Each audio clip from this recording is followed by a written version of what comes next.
বিসমিল্লাহির রহমানির রহিম। আজকের এই জনসভায় উপস্থিত সভাপতি, মঞ্চে উপস্থিত এই এলাকার নেতৃবৃন্দ, উপস্থিত স্বরাষ্ট্রমন্ত্রী সহ মন্ত্রী পরিষদের সদস্যবৃন্দ, জাতীয় সংসদের সদস্যবৃন্দ, উপস্থিত মুরব্বীবর্গ, এলাকাবাসী ভাই বোনেরা এবং আমার দলীয় নেতৃবৃন্দ, কর্মী ভাইরা, আসসালামু আলাইকুম। কেমন আছেন আপনারা? ভালো আছেন সবাই? আলহামদুলিল্লাহ। এই যে আজকে আপনাদের এখানে আসলাম, কেন এসেছি জানেন তো? কেন বলেন তো? কি কেন এসছে বলেন তো ভাই? ওই যে দূরে দাঁড়াচ্ছেন, হ্যাঁ, খাল খননের জন্য। কি নাম খালটার?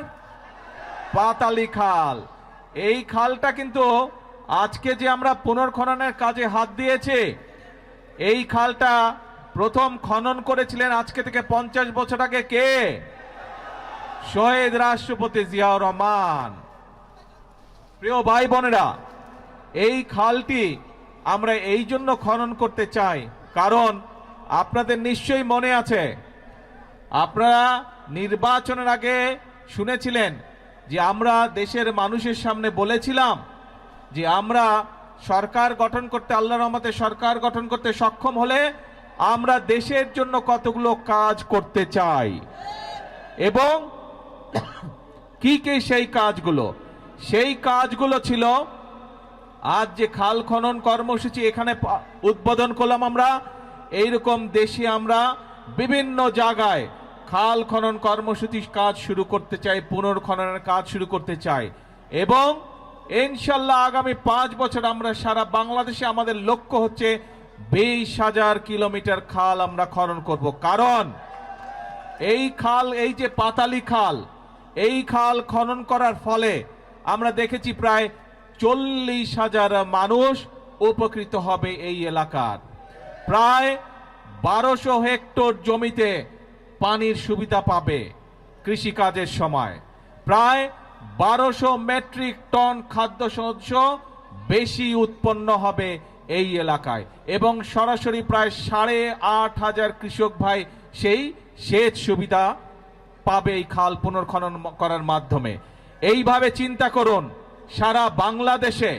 সারা বাংলাদেশে যদি আমরা যেই খালগুলোকে লক্ষ্য করেছি সেই খালগুলো যদি খনন এবং পুনর্খনন করতে পারি, তাহলে চিন্তা করুন এই একটি এলাকাতেই এই 10 বর্গ কিলোমিটার এলাকার মানুষ এই পানির সুবিধা পাবে। তার মধ্যে 40,000 মানুষ তো পানির সুবিধা পাবে, সাথে 8,500 কৃষক ভাই, সরাসরি যারা কৃষক, তারা সেই সুবিধা পাবে এই একটি উপজেলাতে, এই সদর থানাতেই। তাহলে চিন্তা করুন, আমরা যদি 20,000 কিলোমিটার খাল খনন করতে পারি, সারা বাংলাদেশে কত কৃষক ভাই সরাসরি সেচের সুবিধা পাবে। আমরা আগেই বলেছি, সব সময় বলছি, আজকেও বলছি, বিএনপির রাজনীতি হচ্ছে মানুষের জন্য রাজনীতি এবং সেই জন্যই আমরা কৃষক ভাইদের পাশে দাঁড়ানোর জন্য, কৃষক ভাইদের সুবিধার জন্য, কৃষক ভাইদেরকে স্বাবলম্বী করে গড়ে তোলার জন্য আমরা এই খাল খনন কর্মসূচি যেমন শুরু করেছি, একই সাথে আমরা নির্বাচনের আগে বলেছিলাম যে আমরা কৃষক ভাইদেরকে প্রতি বছর তাদের বীজ, কীটনাশক, ওষুধ বলুন, সার বলুন কেনার জন্য প্রতি বছর এককালীন আমরা তাদেরকে 2,500 টাকার একটি সুবিধা দিতে চাই এবং সেটি দিব আমরা ইনশাল্লাহ কৃষক কার্ডের মাধ্যমে। এই কথাটা আমরা বলেছিলাম। আপনারা জানেন 2 দিন আগে আমরা বাংলাদেশে বিএনপি, এই বর্তমান সরকার গত ফেব্রুয়ারি মাসের 17 তারিখে সরকার গঠনের পরে এই গত 2 দিন আগে আমরা বাজেট উপস্থাপন করেছি। সেই বাজেটে আমরা কৃষকদের জন্য, কৃষক ভাইদের জন্য আমরা বরাদ্দ রেখেছি এবং ইনশাল্লাহ আগামী জুলাই মাস থেকে শুরু করে পর্যায়ক্রমিকভাবে আগামী 1 বছরের ভিতরে আমরা বাংলাদেশের প্রতিটি উপজেলায় 8 থেকে প্রায় 10,000 কৃষক ভাইদের কাছে আমরা এই কৃষক কার্ডের সুবিধা পৌঁছে দিতে সক্ষম হব ইনশাল্লাহ। প্রিয় ভাই বোনেরা, আগেই বলেছি আমাদের রাজনীতি হচ্ছে এই বাংলাদেশের জন্য। আমাদের রাজনীতি হচ্ছে এই বাংলাদেশের মানুষের জন্য। আমরা জানি গ্রামে গঞ্জে মিলিয়ে বাংলাদেশের শতকরা 70 থেকে 80% মানুষ, খেটে খাওয়া মানুষ বাংলাদেশের গ্রাম অঞ্চলগুলোতে বাস করে। বাংলাদেশের জনসংখ্যার অর্ধেক হচ্ছে নারী। এখন এই নারীদের দেশনেত্রী খালেদা জিয়া শিক্ষার ব্যবস্থা করে দিয়ে গিয়েছিলেন, বিনামূল্যে শিক্ষা ব্যবস্থা। সেই শিক্ষা ব্যবস্থা ক্লাস 1 থেকে ইন্টারমিডিয়েট পর্যন্ত দেশনেত্রী খালেদা জিয়া করে দিয়ে গেছিলেন। এই নারীরা যদি শিক্ষিত না হয়, তারা যদি স্বাবলম্বী হতে না পারে, তাহলে পুরুষের পাশে দাঁড়াতে পারবে না এবং বাংলাদেশ এগিয়ে যেতে পারবে না। সেই জন্য এই নারীদের শিক্ষা ব্যবস্থা, তারা যাতে আরো শিক্ষার সুযোগ পায়, সেই জন্য স্নাতক পর্যন্ত বা ডিগ্রি পর্যন্ত আমরা এই বর্তমান সরকার মেয়েদের শিক্ষা ব্যবস্থা ফ্রি করার ঘোষণা দিয়েছে। এবং শুধু তাই নয়, একই সাথে আমরা যারা ভালো রেজাল্ট করবে তাদেরকে আমরা উপবৃত্তিও দিব, সেই ব্যবস্থাও আমরা রেখেছি এই বাজেটের মধ্যে।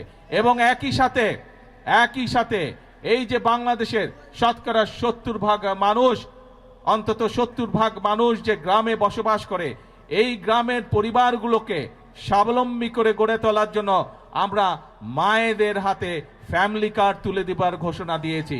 এবং যেমন স্বরাষ্ট্রমন্ত্রী এখানে একটু আগে বলেছেন যে ভোটের দাগ শুকানোর আগেই আমরা আমাদের যে প্রতিশ্রুতি দিয়েছিলাম নির্বাচনের আগে, সেই প্রতিশ্রুতি পালনের কাজ শুরু করেছি। আপনাদের নিশ্চয়ই মনে আছে, কালি শুকানোর আগেই আমরা ফ্যামিলি কার্ড দেওয়ার কাজ শুরু করেছি। সেই ভোটের কালি শুকানোর আগে আমরা কৃষক কার্ড দেওয়া শুরু করেছি। ভোটের কালি শুকানোর আগে আমরা খাল খননের কাজ শুরু করেছি। ঠিক যেভাবে ফ্যামিলি কার্ডের কাজ শুরু করেছি, ইনশাল্লাহ আগামী 1 বছরের মধ্যে বাংলাদেশের প্রতিটি উপজেলায় আমরা চেষ্টা করছি প্রত্যেক উপজেলা 8 থেকে 10,000 মায়ের হাতে আমরা এই ফ্যামিলি কার্ডের সুবিধা তুলে দিব। প্রিয় ভাই বোনেরা, আপনারা দেখেছেন যে বাজেট ঘোষিত হয়েছে 2 দিন আগে, সেখানে আমরা বলেছি আমরা এই দেশের মানুষের চিকিৎসার ব্যবস্থা ঘরে ঘরে পৌঁছে দিতে চাই। মানুষ যাতে চিকিৎসা সুবিধা পায়, মানুষ যাতে স্বল্প মূল্যে ওষুধ পেতে পারে, তার জন্য আমরা ব্যবস্থা গ্রহণ করছি। এবং সেই জন্যই অনেকগুলো চিকিৎসা ব্যবস্থার অনেকগুলোর উপরে আগের সরকারগুলো ট্যাক্স রেখে গিয়েছিল, ভ্যাট দিয়ে গিয়েছিল, আমরা সেই ট্যাক্সগুলো আমরা উঠিয়ে নিয়েছি। তার ফলে আগে একজন হার্টের রোগী সে যদি স্টেন্টিং করত, তাহলে তার যেখানে প্রায় 1.25 লক্ষ টাকার মতন খরচ হতো, সেই টাকা এই ট্যাক্স উঠায় নেবার পরে আগামী জুলাই মাস পর থেকে ইনশাল্লাহ সেটি প্রায় অর্ধেকে নেমে আসবে।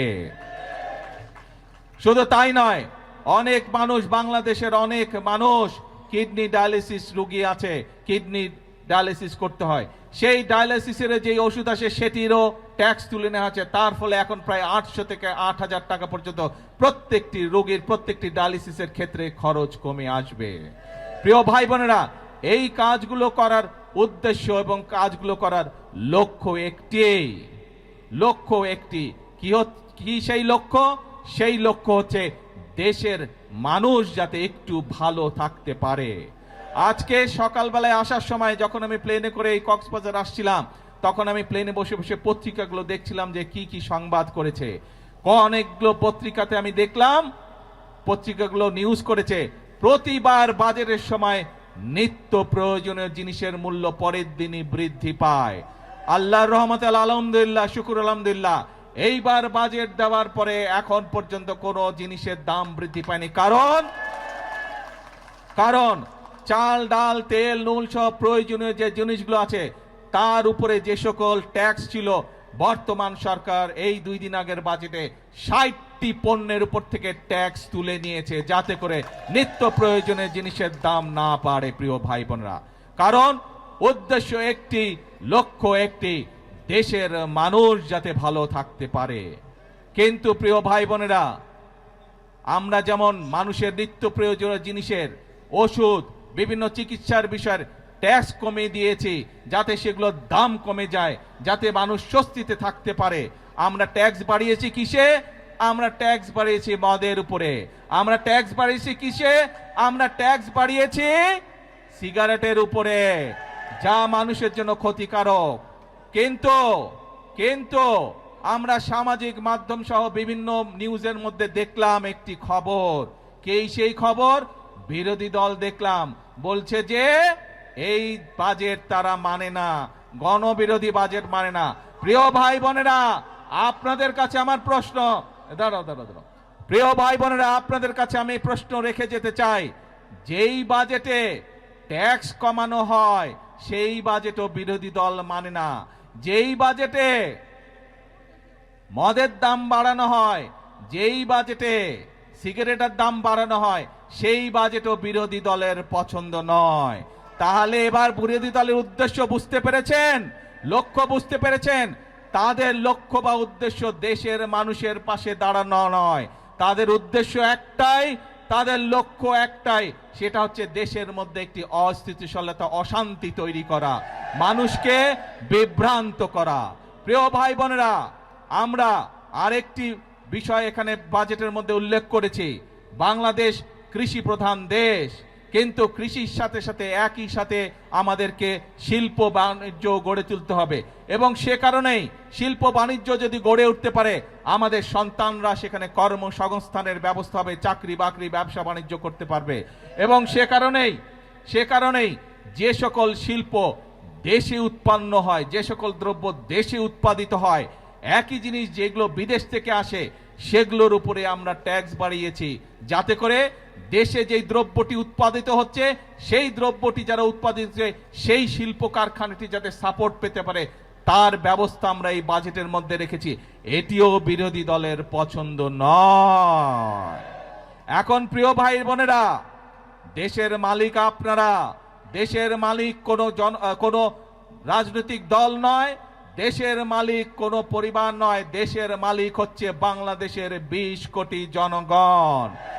এই 20 কোটি জনগণ যারা দেশের মালিক, আপনাদের কাছে আমি প্রশ্ন রেখে যাচ্ছি, আপনাদের কাছে আমি বিচার দিয়ে যাচ্ছি যে যারা জনগণকে বিভ্রান্ত করতে চায়, যেই বাজেটের মাধ্যমে জনগণের জন্য স্বস্তির ব্যবস্থার চেষ্টা করছে সরকার, সেই বাজেট বলে বিরোধী দল মানে না।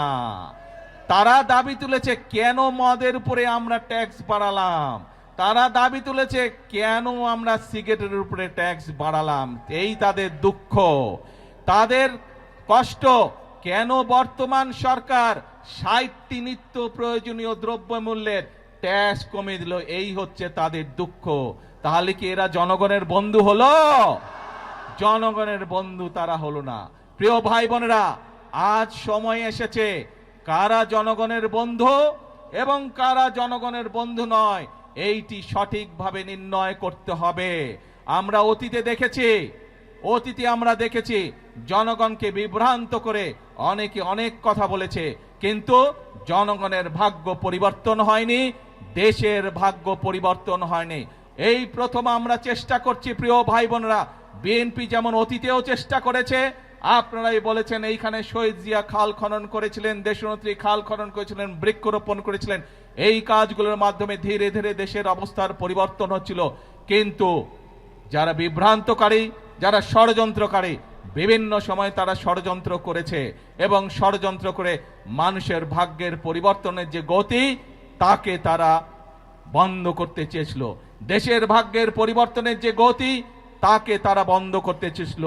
বিগত 12 তারিখের নির্বাচনে বাংলাদেশের মানুষ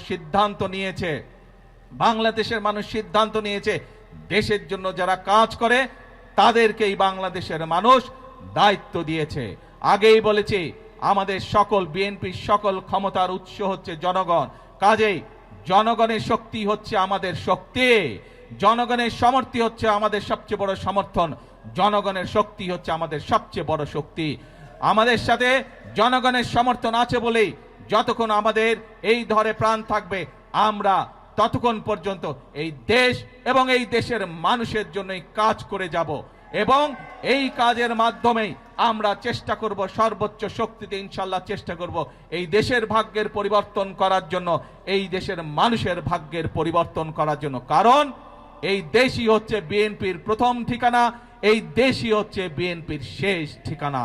সেজন্যই প্রিয় ভাই বোনেরা, আজকে আসুন, দেশ আমাদের সকলের, এই দেশই আমাদের প্রথম ঠিকানা, এই দেশই আমাদের শেষ ঠিকানা। সেজন্যই আমরা বলি এই দেশকে গড়লে আমরাই ভালো থাকবো, আমাদের সন্তানরাই শান্তিতে থাকতে পারবে। এই দেশকে যদি আমরা গড়তে না পারি তাহলে আমাদের সন্তানরা দুঃখ কষ্টে থাকবে। কেউ কি চায় নিজের সন্তান কষ্টে থাকুক? কেউ আমরা চাই না। সেজন্যই আমরা একটি কথাই বলি সব সময়, করব কাজ সবার আগে বাংলাদেশ। আল্লাহ হাফেজ। বাংলাদেশ জিন্দাবাদ।